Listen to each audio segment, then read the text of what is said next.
Well, I think we're going to make a little bit more smoke today. I think it's time to burn that pile. And this video doesn't do it justice. That's a big pile. You remember when I lit that last pile off, I said I like to keep them small because you can only push so hard with this thing. Yeah, I got a little carried away when I built that one, but I got on a roll cleaning shit up, and it got out of hand. But before we get into that, some housekeeping. So obviously this is a couple days after my burnout call out video, and firstly I gotta thank Lord Muck first off for doing that.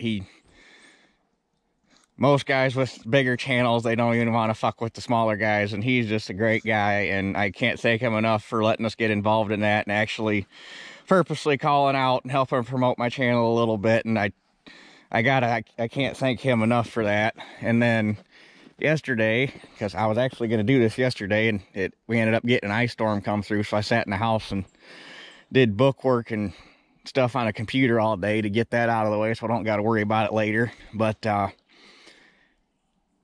I got done with that, and I pulled my phone out and checked my YouTube app, because that's where I answer all my comments and stuff for the most part. And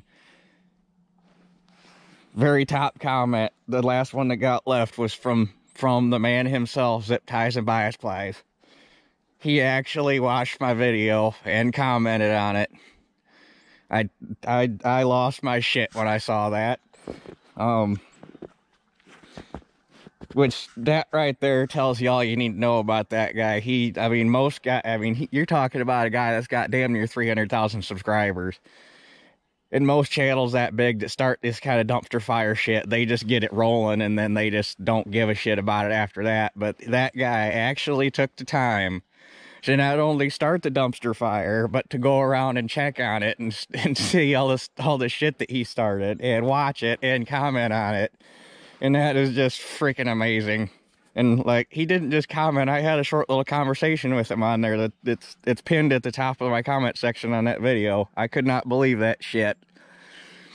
And then he even took the time to give me a shout out on his Instagram and did a little call out video he made. So, and the best part was my buddy Ron, the one with the 88. He says, like I say, he calls Zip Ties his Canadian hero, and the video clip that he put in that video to call my channel out was Ron's 88, that back shot I got when that tire started to hook up and it just started rolling the coal. So not only did he call my channel out, but my buddy Ron, who thinks that Zip Ties and Bias Plies is just next to God, made it into the call out video. And that was just, we just enjoyed the hell out of that whole thing. And I was impressed. I only had 2 guys give me shit.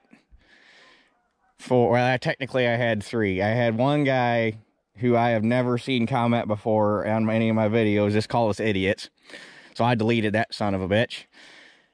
And then I had one guy, and well, the other 2 guys were just bitching about being hard on the diff, which 3 minutes on that plate didn't hurt them diffs one fucking bit. If you did that for like an hour, 2 hours, 3 hours, if you did it for a long period of time, yeah, you're gonna fuck the diff up. For the 3 minutes that we were on there, we didn't hurt that diff one fucking bit.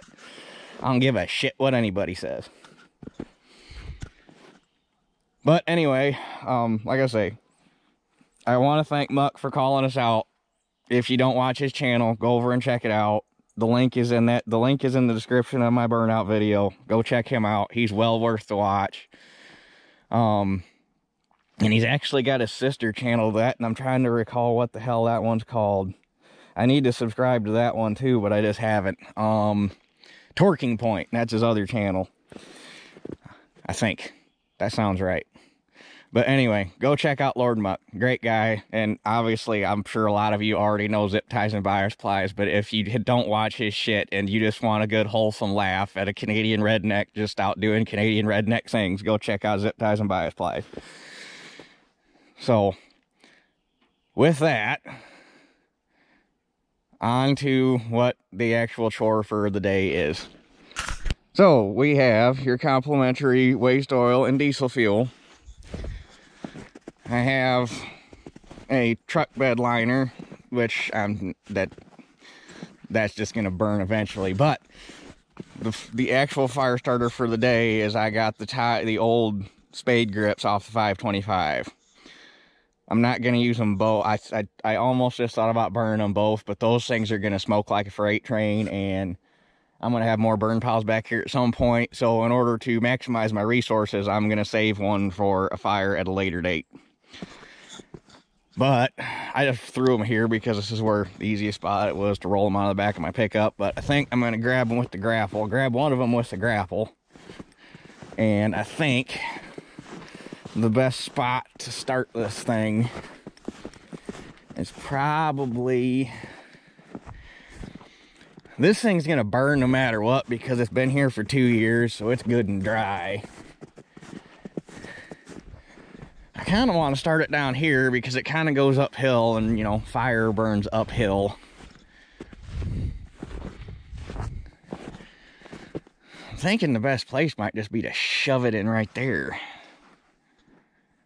I'd like to get it right there. Can I get it in here? This would be...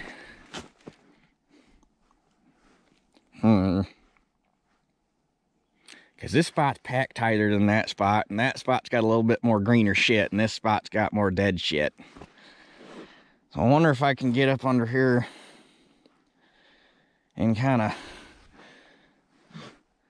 let me do some fuckery and see if I can get that tire shoved in here, and we will get this party started. Well, I couldn't get it where I wanted it, so we stuffed it in the next best hole.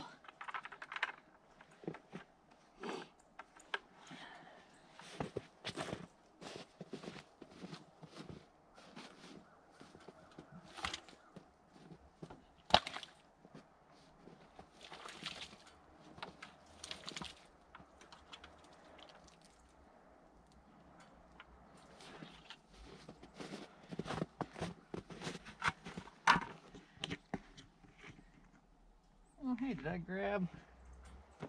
Oh, I did. Oh, I got to switch buckets this time. I actually grabbed one where you can get the top off. Or did I? Yeah, I think I did.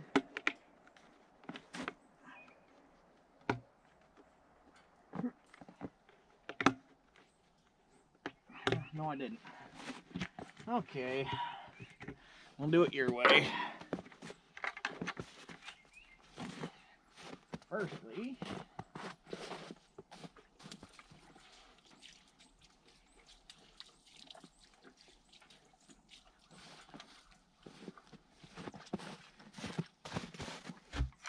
we'll get that one sizzling.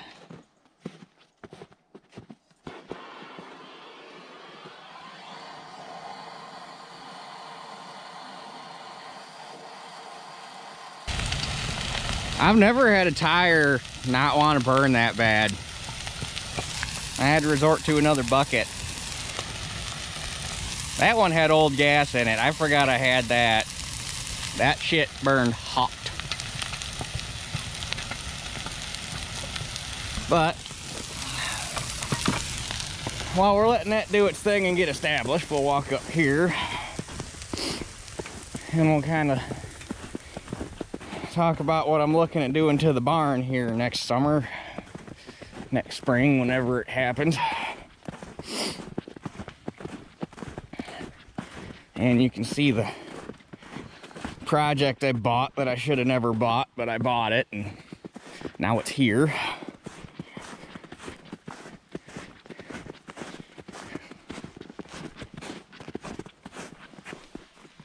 Oh yeah, she's going.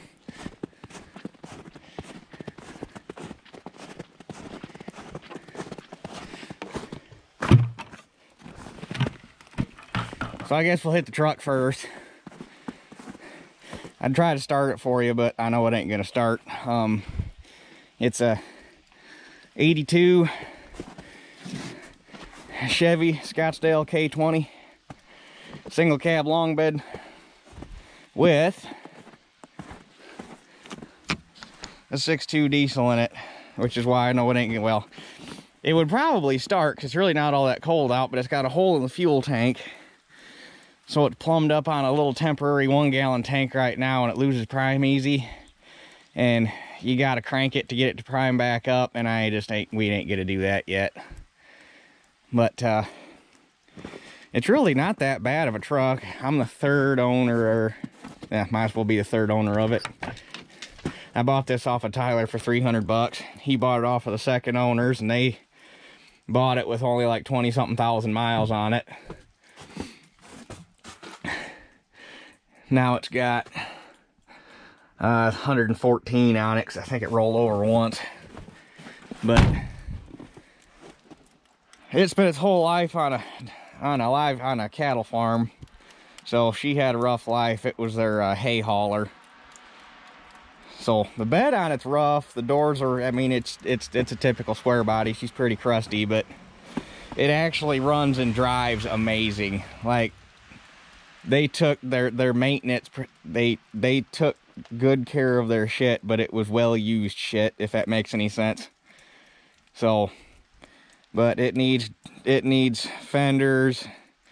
It needs a bed, which I've already got a bed lined up from Ron, because he's our group square body nut. He's got a bed he's gonna sell me for 400 bucks. It's in good shape. I need to get on LMC. I need to get a fuel tank and a sending unit ordered for it. And really all it needs to get on the road is get the bed replaced, because the bed is bad. The bed, you can't drive this thing around there. The bed is, she's bad. So it needs a bed, it needs a fuel tank, it needs a sending unit, it needs the fuel line straightened out under the hood. I'm gonna put a remote mount filter on it and get rid of it's got the stupid filter down in the V that you gotta tear half the motor apart to get to, and then it's got the remote mount. Well, I'm gonna get rid of both those filters and replace it with a single remote mount filter that you can actually service. And the front brakes work great, but for some reason the rear brakes don't work. So I need to see if they offer if LMC offers a stainless steel brake line kit for the diesels, and I'll probably just redo all the brake lines, put new rear brakes on it, and go from there. The shame of it is it's got brand new tires on it, but they put brand new tires on it and quit driving it, so they're 10 years old, so they're cracked, and the passenger side front corner won't hold air. And I was gonna hunt down a new rear bumper, or a actual GM rear bumper for it, but I think to do that, because it's got a nice DMI cushion hitch on it that I want to keep. And they got these big old dork wings welded, because it's obviously a homemade rear bumper, and they like made it wide and made it, they did the corners weird.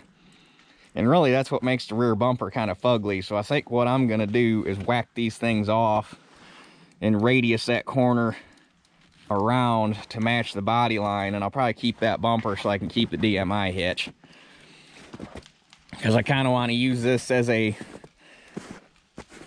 don't want to say farm truck, but I want to be able to like use it around here for farm stuff, and it's gonna be my toy.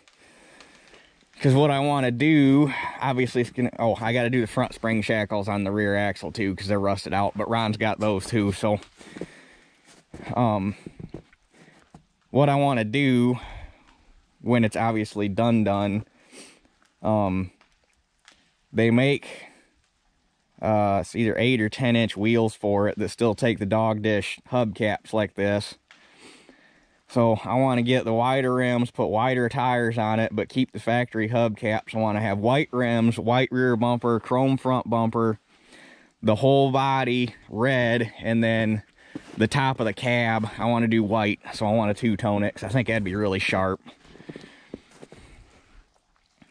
But I wanted to start working on it, and then shit happened. The 1950T blew that head gasket, so now I gotta do the bottom end in that, and it's just kind of been waiting. Let's see, have front tires flat. So this will pop back up on the radar at some point. The tank and sending unit for it aren't that bad. I don't even think it's going to be 200 bucks. I really just need to get the shit ordered so I can at least make it drivable so I can play with it. Because right now that's really the only thing killing, because the tire will actually hold air. It'll hold air for about a week and a half. So I mean, I could get a tank on it, get that bed put on it, and just play with it the way it is for now. I need to get a front bumper for it too, because for some reason somehow they crunch this corner and push the grill in a little bit and everything. But like I said, LMC has everything I need for this. So anyhow, that's the truck. Obviously that's nothing to do with tractors. So if you guys want to see me work on that when the time comes, let me know and I'll make videos of it. If you don't want to see me work on that because it's got nothing to do with farm tractors or Oliver or anything like that, I won't make videos of it. But if people want to see me working on that, we'll make videos of working on that. So let me know what you want to see on that when the time comes. I can't guarantee. Like I say, I'd like to dink with it yet this winter. Don't know if it's going to happen, but when the time comes, let me know if you guys want to see me work on it. So I think she's going. The barn. So what I want to do is we're going to put a lean-to off the back of this, and Dad and I have already looked at it a little bit, but I need to get him back over here again, and we need to come up with a final plan and get some measuring done and come up with a material list. And I need to get some trusses ordered, because I think we've determined we could do it with 6 trusses. But basically what I want to do is, we got plenty of height here to get 14-foot no, we were going to go 15-foot ceiling, but with 14-foot doors eventually, which is going to be plenty tall for anything I'm ever going to have. At least anything that you'd want to keep in a lean-to. But it would be 15 foot to the ceiling, and then come out, I think we determined 26 foot with a 2-foot little wall turned in, coming off the back and then coming off this corner.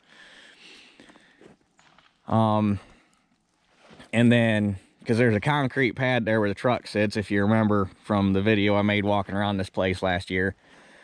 And basically I'll keep that pad because it makes a half-ass decent base. Dig out farther, drop down, and pour a bigger pad, and then raise the whole thing up, and then pour new concrete over that pad, because that pad actually slopes down this way, and pour it up to get an even floor against the back of the barn. So that'll get me because it's the barn is 30 deep, 40 wide, so that'll get me a 40-foot long lean-to, 26-foot wide, which doesn't sound like a lot till you go to fill it, and that's actually quite a bit of storage. And then, if you recall, when I talked about it, we're going to knock the wall out up to the edge of this window and remove that door, and basically we're going to knock out every other brick that we need to, and we'll cut, because this has got radius brick in it. So before we take this wall out, come in here with a grinder and a masonry wheel and saw these bricks out to save them, and then we'll tuck them back up under there to keep the radius so that it matches this side. Put a steel, or make a custom beam out of steel to span it, and basically put a slider in there so that I can actually park shit in here. And that post is going to get replaced by a piece of box tube for strength. These 2 jack posts got to go away because there's supposed to be another beam like that right here, and the tongue would have been up in here. So I'm thinking, well, it probably rotted off because that's what that one's doing. But the guy ran the plumbing business out of here, and I think that beam was probably in his way of shelving and shit, so he probably just took it out and put these jack posts in because they're smaller. But like I say, that'll be a steel box tube. That'll be a steel box tube. probably bust the floor out around them, pour a new pad, and they'll be bolted to the floor, not in the floor. So it'll be a flange on top with 4 bolts, a flange on bottom with 4 bolts. And it'll actually be, we'll bust a square out of the floor, actually dig down and make a footer to set it on, so you don't got to worry about it sinking. And yeah, that's basically probably going to be the plan for next summer. I wanted to put up an actual barn, but I'm trying to save money like most guys are, and I can probably have the lean-to on the back of this thing for, I'm probably thinking about $4 grand, because I'm not gonna finish it right away. It'll just be the posts and a roof and the tin on the end to cover the end of the trusses. The part that kind of sucks is I'm going to lose that door, but really all that door was there for to begin with was they probably had that door there to throw hay back here to feed the cows when they were still running cattle. So it sucks, but it's not really good for anything other than you can open it up and get more light in the barn if you need it. So, and that's kind of the plan for next summer. Because of all this, and this is probably going to be a time-consuming project just because I'm going to be doing it after working on weekends. So, probably going to start it after planting, in between planting and spraying. Get done what we can. So because of this, I don't know how many mechanical projects we're actually going to do next summer. Because I got to do that, and then I got to do some work on the house too. So that's going to take a lot of time next summer. So we'll just have to see how things go. Money is the big thing. I got plans for shit, but money is like everybody else. Money is always the issue. I gotta get more storage up because I'm running out of storage. I got work I got to do to the house because the house is getting to the point where it really needs a roof, and I want to put a steel roof on the house. And the house also needs windows and siding. I need to get a barn put up. I need to get all these pine trees out of here so I get bins put up. So much shit to get done. So little time, not enough monies.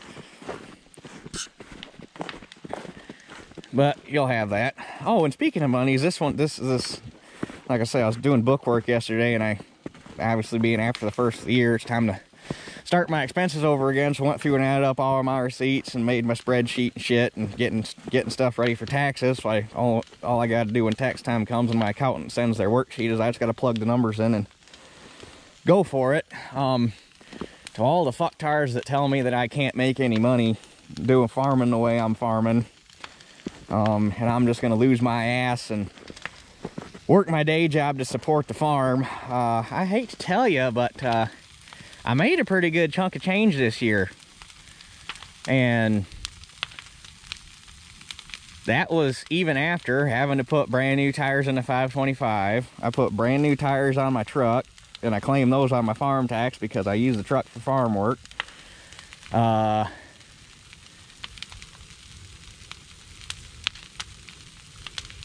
What else? The guy at Co-op that hauls my fuel, because my house has a fuel oil furnace in it, he, because we buy so much off-road diesel from him, when he rings that up, he bills that, or he sells that to me as number 2 off-road diesel, because that's, it's cheaper than heating oil, and I can claim that on taxes. So that was with the fuel for heating my house. So yeah, anybody that tells me that I can't make, or not just anybody that tells me, for all the little guys out there that are trying to farm like this and have people telling them you ain't ever gonna make any money, yeah, tell them to fuck off, because it's actually, unless you seriously fuck up or have just a really bad year, it is damn near impossible not to make money farming like this. Like, you have to be a really, really bad business manager, or just have a really, really shitty year and have everything go wrong to not make money farming like this. And you know how? See that tractor? That tractor's paid for. All 3 of my combines, paid for. All my tillage equipment, paid for. My planter and my grain drill, paid for. I owe nobody any money. The only thing that I ever finance is my fertilizer, and the only reason I do that is so I have more money to play with during the summer, and B, financing something that big is good for your credit, so that helps me build my credit. I pay for my seed in cash just to get that bill out of the way. So the only time I ever owe anybody money is during the summer when I have my fertilizer finance. I don't go to the bank for shit. The only thing I have a loan on is my house. That's it. I don't borrow money to buy equipment. I don't want to. The reason I haven't put a barn up yet is because I don't want to borrow money to put up a barn. I want to have that paid in cash so that when it's up, it is mine. It's not hard to make money farming like this at all. And that was with my corn probably averaging only about 100 bushel an acre. Maybe even a little less, probably between 90 and 100. How many guys farming 4, 5, 6,000 acres can have the entire farm average 100 bushel an acre on corn, and they're still solvent at the end of the year? How many fucking big farms can do that? I'm not saying that big farms are bad business managers. You gotta be a good business manager to have a big farm. But when you owe everybody money on equipment, on land, on seed, on fertilizer, you have to have a crop to make all that work. And if you don't have a crop, you still got to make that work. When you don't owe anybody money, you can have a shitty crop and still make things work. So anyhow, this video is getting probably pretty boring because it's just been me talking and not a whole lot of anything going on. So let's I kind of want to push that pile into that fire a little bit, so let's try that.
well, this is going to be the extent of my days, just babysitting this pile. It's too big. I don't want to really add anything to it. I just want to get it burnt so I can start another one. So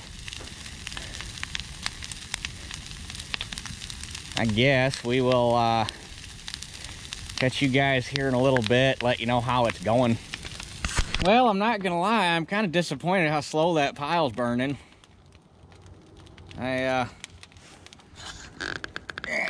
Damn, that's a good magnet.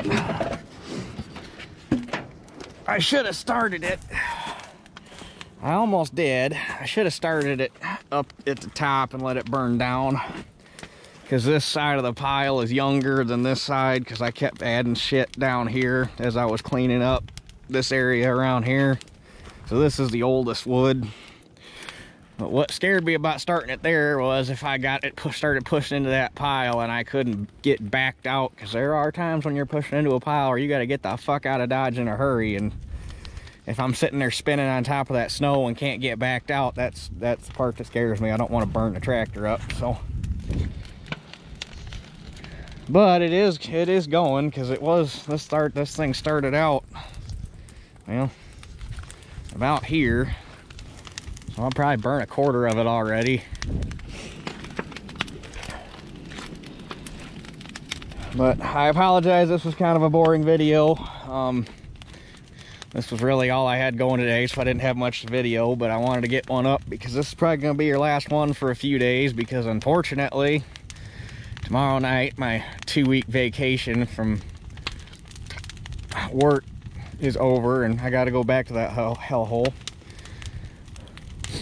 Not excited about it, as you can tell. But I guess what we got coming up, the 66 is about 2 weeks out, because I called called 2 engine shops. I called the one down in Francisville that does all of our diesel work, and he could get it in, and he was going to be 400. He said figure about 4.5. And then we got one here local that's like 20 minutes away. And he had his hired guy was out on vacation last week and this week, and they aren't going to be caught up till next week, so it won't be this weekend but next weekend that I could get it in, or not obviously during the week. I'm two weeks out basically for that, and he was going to be 4.5 on it, and I figured it's going to be easier. I won't have to take any time off work or anything to just take it down there, and it's closer, and I'll just wait the 2 weeks. But so the 66 won't be tore apart this weekend. I'll probably pull the head off of that next weekend. This week, depending on next weekend, probably going to cut some more on fence lines, weather permitting. This week, I think I'm going to pull the starter off of the 77 and tear it apart, because I think the bushings are out of it. It was starting to drag pretty bad. And I want to see if that's something I can fix rather than sending it out. So we're going to dink with that a little bit this week.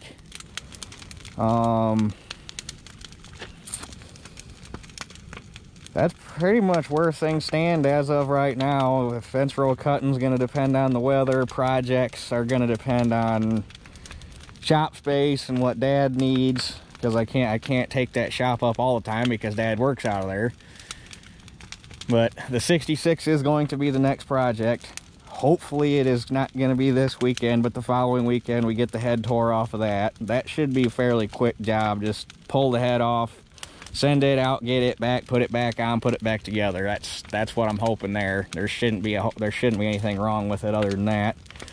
I already have brand new valves, brand new guides, brand new springs for it in the box at home, and a head grind gasket set. I got those from Coors, so my parts are here. It's just a matter of getting started on it. And then after my 66, it's either gonna be the white or possibly the Super 55. It's gonna depend. We'll see how things go. But anyhow, I guess that's just where things stand. That was pretty much what I wanted to do on this video, is give everybody, oh shit, Uh-oh.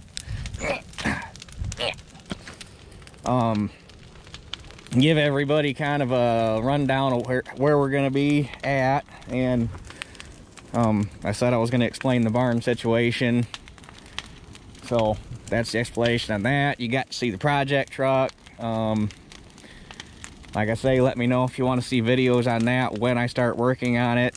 I'd like to get it roadworthy before spring, but I don't know because and also, if anybody remembers what month Shoop has their 10% off spring sale, let me know, because I'm trying to remember. We thought it was March.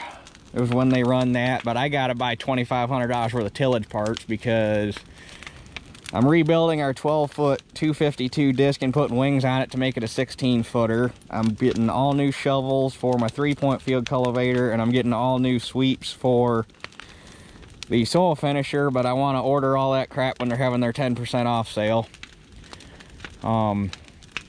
Because I'm getting my $250 out of them. If that's gonna, $2,500 isn't a lot to most guys, but $2,500 is a lot around here.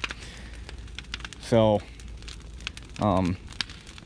that's gonna be the big expense yet this spring, and I just got to see where everything stands, and I'm trying to get the cheap projects out of the way, get the projects that have to be done out of the way, because that barn is going to be my focus when we get done planting.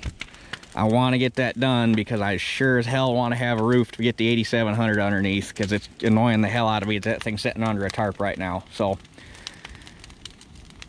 that's why we're not doing any big projects, and that's why the 1950T is sitting, because I gotta have storage. That's gotta happen, because I can't keep that combine sitting outside. It pisses me off. So anyway, I'm done rambling. I think I got everybody. I think I got all y'all caught up on where things are gonna be. Because things are gonna be a little slow now that I'm going back to work. I might make another couple brochure videos just to throw up for have you guys entertained for a while. So yeah, I guess I'm pretty sure I covered everything, so sorry it wasn't more exciting, but I guess for that's it for this one. We'll catch y'all on the next one.